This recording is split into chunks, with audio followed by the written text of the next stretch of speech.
The thing is, the owner-occupied home, or the Aussie dream of owning your own home, is actually actually ties you down. So when I say ties you down, if you're not ready to settle down, it does not make sense to buy that owner-occupied home, in my opinion, if it can't, unless it can maybe turn into investment property at a later date. But when we look at property, the one thing you need to do to ensure that you do make money out of property, apart from buying the right property, but is hold it and not be in a position where you have to sell it when it's not the right time from a market point of view. So to give you an example, if let's say you spend $1 million on a house in St Kilda because you really like St Kilda and that's where you want to live.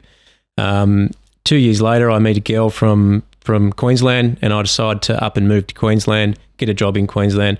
I've now got an asset that's worth $1 million in St Kilda that's going to have a really bad return because the rents just don't fetch what they should for a $1 million property. So we say to people, look, there's nothing wrong with rent vesting, which is the term, which is until you know where you want to live, and all things it's not just meeting a girl. School zones are another big thing. You see people my age now needing to find new properties based on school zones. Yep. And if you're talking about the inner Melbourne market, you're talking about people spending 1 to 1.5, spending 70 to 100,000 on stamp duty, and they did that on the last property as well. So that money is now gone. So I think understanding your long-term situation and not needing to realise an asset or sell an asset if your life circumstances change is pivotal. And there's so many young people that want to get into the market.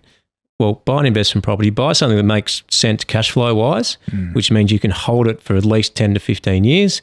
And then if you have a life circumstance, or if you have a change in life that means you need to move, or it's kids and school zones, it doesn't mean you have to sell that asset, and you can make sure that you continue to get growth. So the key lesson there is buying a good area with good growth and where you can afford. Cash flow is a big one, because without the cash flow, you can't hold it, and then you might be at risk of needing to sell it at the wrong time as well.